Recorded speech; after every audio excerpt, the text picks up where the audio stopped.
Hello everyone, Matt from Model Minutes here, and welcome back to the workbench for another unboxing. Today I'm taking a look at this, the Dora Wings Curtiss-Wright AT-9 Jeep in 1/48 scale. So join me as I get stuck inside the box and see what this one is like. So on the outside of the box we can see this image of the aircraft, and that's what initially caught my eye, is this unusual aircraft that I don't know anything about and thought that I'd pick it up. Down here, bottom right, it tells us the item code, which is DW48043, and that we have some dimensions in relation to the kit. It's 201mm in length and 256mm in wingspan.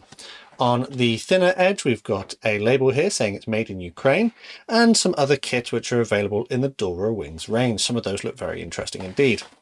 On the other edge, we have some of the same information we've already seen, but it does indicate to us that there's a different paint scheme that's included in the kit, this one having a more camouflage green colour, and that we also have our dimensions again, but it tells us there are 128 plastic parts, 26 photo etch parts, but paint and glue are not included. We've also got some various symbols here. The thin edges feature the same information as we've seen on the front. So as a bare minimum, we can see we've got one paint scheme, two paint schemes as a minimum.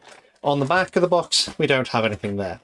Sadly, no information about the real prototype aircraft, but we'll see if there's any on the instructions. So, speaking of the instructions, we'll take a look at the instructions first.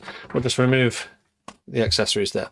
So instructions then printed in a little glossy booklet and in full colour by the looks of it. But as with the previous Dora Wings aircraft I looked at, there does not appear to be any historical information in relation to this aircraft, which is a shame. I have done a little bit of research about the aircraft. It turns out that this was a trainer which the United States Army Air Force was using in the Second World War as an intermediate for pilots moving from basic flight training onto twin-engined or multiple-engined aircraft such as the P-38.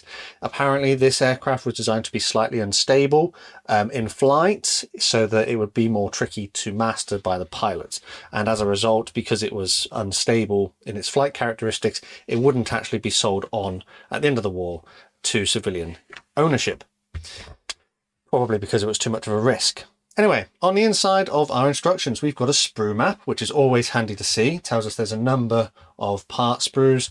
We've got clear sprues, we've got a canopy mask as well, photo etch and decal, which is great to see. And then we progress on to our actual assembly instructions. So it looks like we do a lot of the cockpit elements. There seems to be quite a few cockpit details and photo etch parts that can be added into the cockpit to further enhance the detail level. We assemble our cockpit, and then we sandwich our cockpit between the two fuselage halves.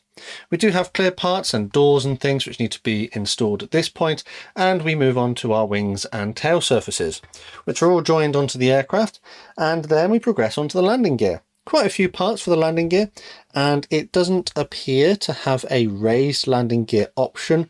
I wonder if modification would allow you to do that. But yeah, I think if you wanted to have the landing gear raised, you'd have to find some way of sort of retracting the wheels, because I think that this didn't have like landing gear covers. I think it would have just retracted back into the engine nacelles.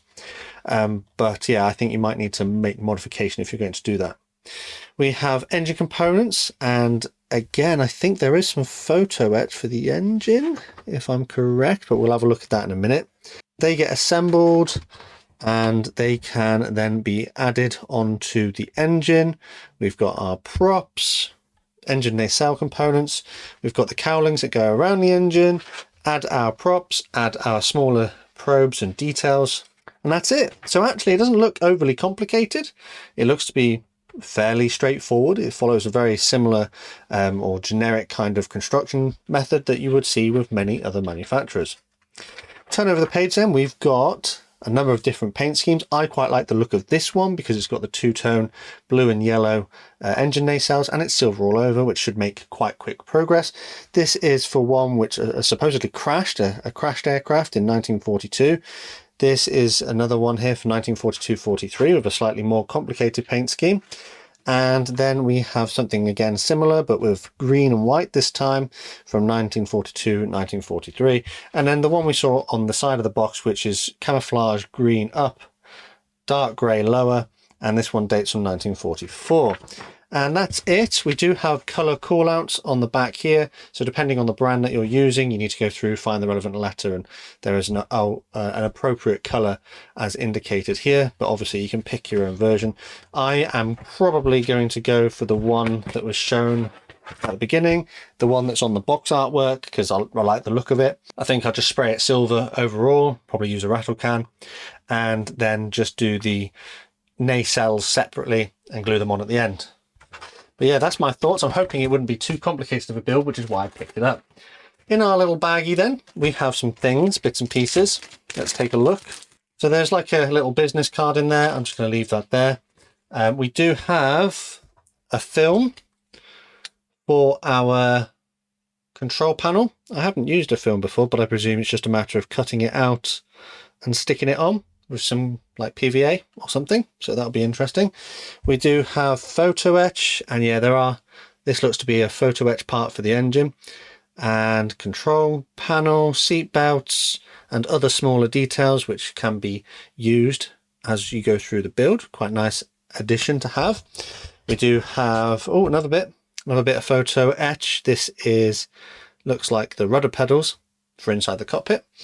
There is our canopy mask, and I love it when companies include canopy masks. There's a slightly weird, it looks like it's peeled slightly on this side here, so you just stick that back down. But they look to be quite nice. Main canopy and the sort of doors, which should make painting a lot quicker, so I don't have to make my own masks. And then we have transfers, and these are not painted. These are printed by Decograph in Ukraine, and they look to be very nice indeed. I think the ones I saw previously from Dora wings were really nice as well. No blemishes that I can see. Printing is really nice. Registration is generally quite good, but you can see that we've gone for separate red dots for the centres of our stars if we're going to be using them. Not a massive fan of having to do red centres myself, but I get why they did it. Sometimes if you can't get the registration perfect, you'll do separate red centres. But also I think that some of the schemes don't need the red dots in the centre. So this is just a cost-saving method. It just keeps costs down. But yeah, decals look really good. And there aren't that many of them either. So again, should make relatively quick progress. So with those things looked at, plastic parts come in a bag. Right, lots of bits here, lots of little sprues. We'll look at the clear parts first. And my little sprue has broken a little bit, but I don't think the parts are damaged in any way as a result. So on here we've got some small clear parts, but primarily you're looking at your two doors and your windscreen component here. Moulding looks really nice. There's a slight blemish on this one. Yeah, there's a slight scuff on it, but it's not terrible. The mould lines are very subtle, but you've got masks which will help.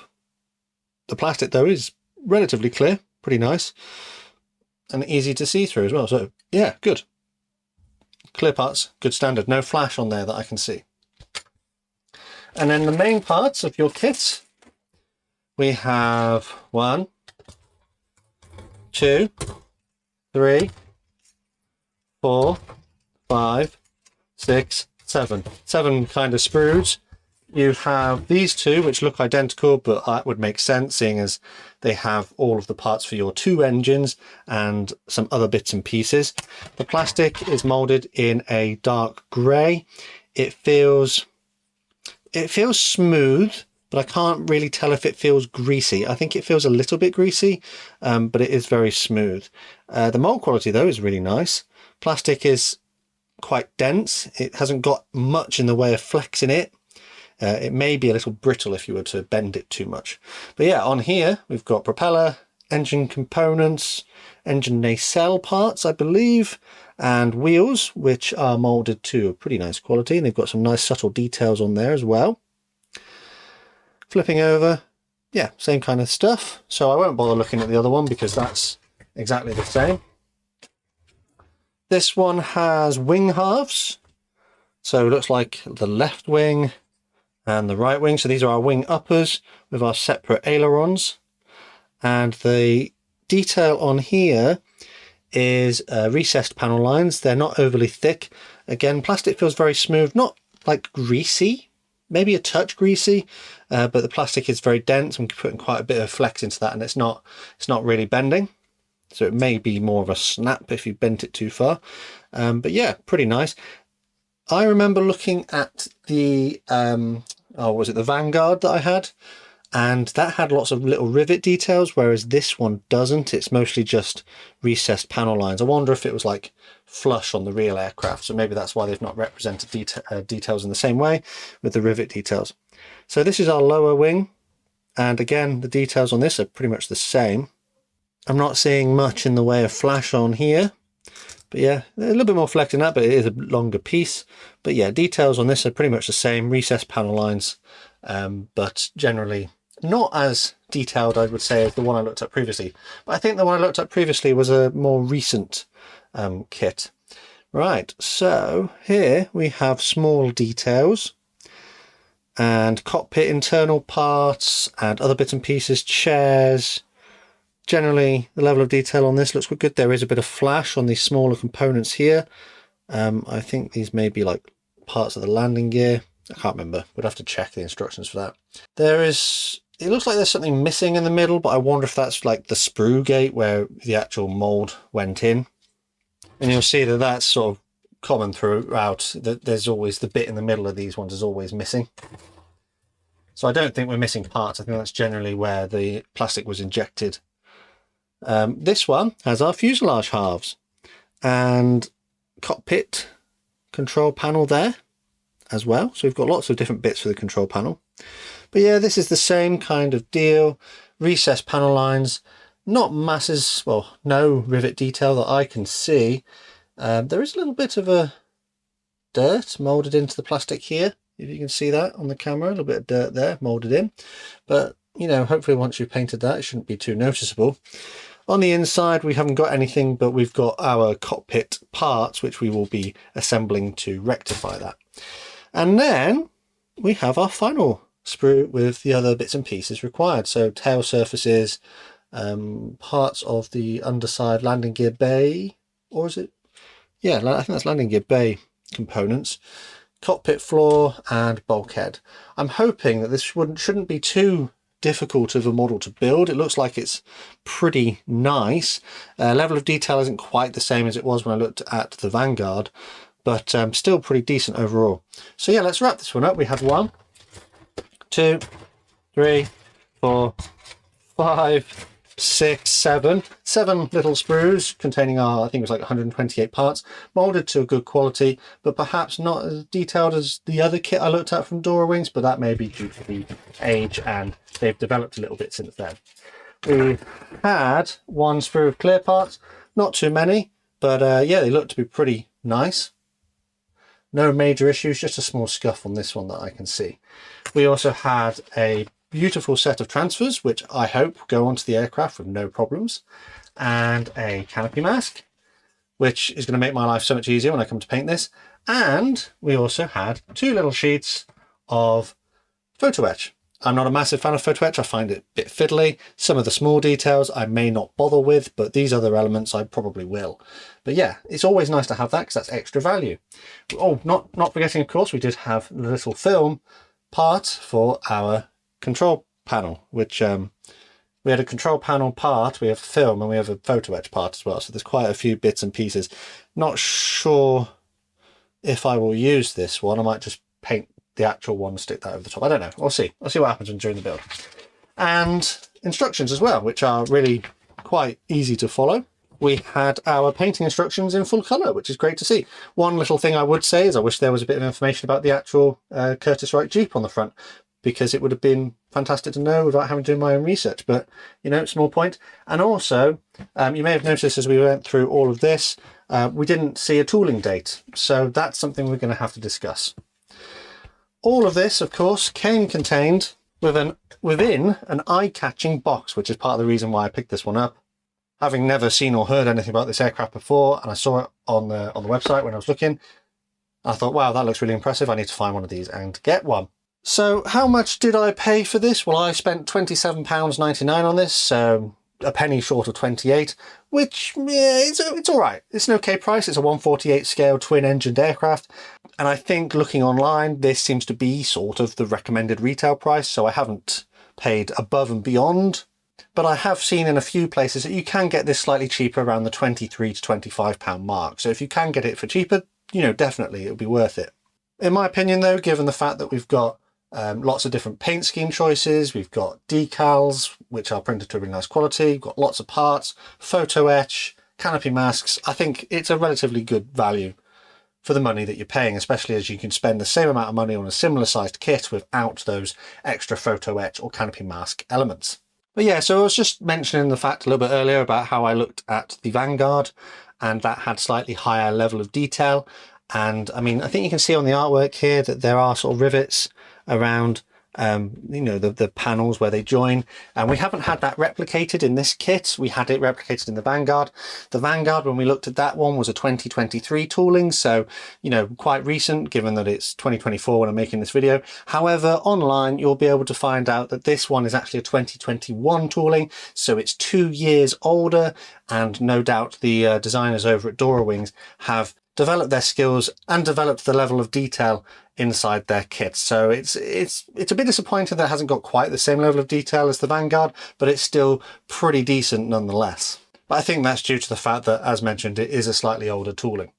But yeah, I am actually looking forward to getting this one started. I just want to build it really quickly and spray can it potentially and just get it built. Hopefully it should be like a weekend build, because silver all over, 2 different colours here, transfers on, done. Hopefully shouldn't take too much to do.